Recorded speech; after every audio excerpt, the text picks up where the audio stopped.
Shruti Hassan, welcome in Seyteti. Thank you so much for having me. You know, we are Saudi Arabian magazine. Bollywood has so many fans in Arab world, especially in Saudi Arabia.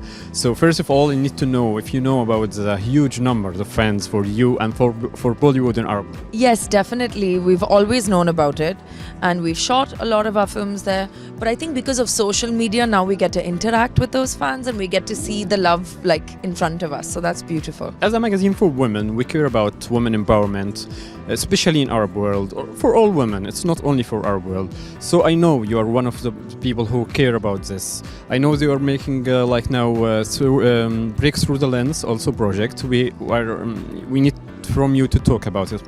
You know, women empowerment, when you talk about it in the larger sense, it's very tailor-made or custom and different for each woman. So what applies to me may not apply to the Saudi Arabian women. What applies to them may be a lesson to me. So we all have to learn from each other, first of all. And it's really about creating a sisterhood in the women you know and then globally.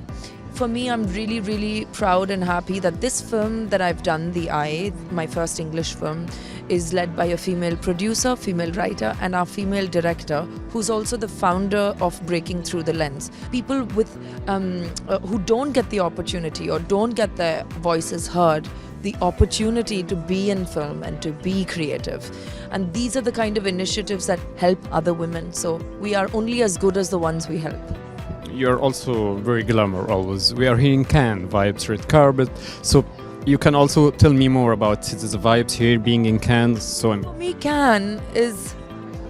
I know people may not agree with me, and I think the red carpet is fine, but people forget that behind it is a story, the stories of the films that are being screened, and all the wonderful people here together who made those stories come true and come to film. So for me, Cannes is more about films than it is about the red carpet, to be honest with you. We are all loves Indian songs, and RRR Natu Natu made it and the Oscars. So what can you tell us about it? Oh gosh, it's lovely. It's lovely to, you know, a lot of people say, oh, Bollywood is singing and dancing, and of course there's a lot of that. There's a lot more, but I'm really so. I think it's amazing that Keeravani sir won for Natu Natu because he's such a brilliant composer and he's been working for so many years. To see him get his recognition on a global stage like that, that's what artists hope for. You know, it may be the Oscars, it may be something smaller, but that recognition after years of hard work, and if anyone deserved it, it was him. Also, there's a movie, I think it's called The Eye in British, so we are curious to know more about it. So as I said, that's the film The Eye, produced by a woman, directed by a woman, written by a woman, and we're here today because of our director of The Eye. It's beautiful and I feel very honored to be a part of a story about women being told by women. It's really something I'll always be proud of in my career. There is Red Sea Film Festival in Saudi Arabia. Now it become international globally. Red Sea Fund is supporting 5 or 6 movies in Cannes Film Festival. How could you see this about Saudi Arabia, about Arab world cinema now?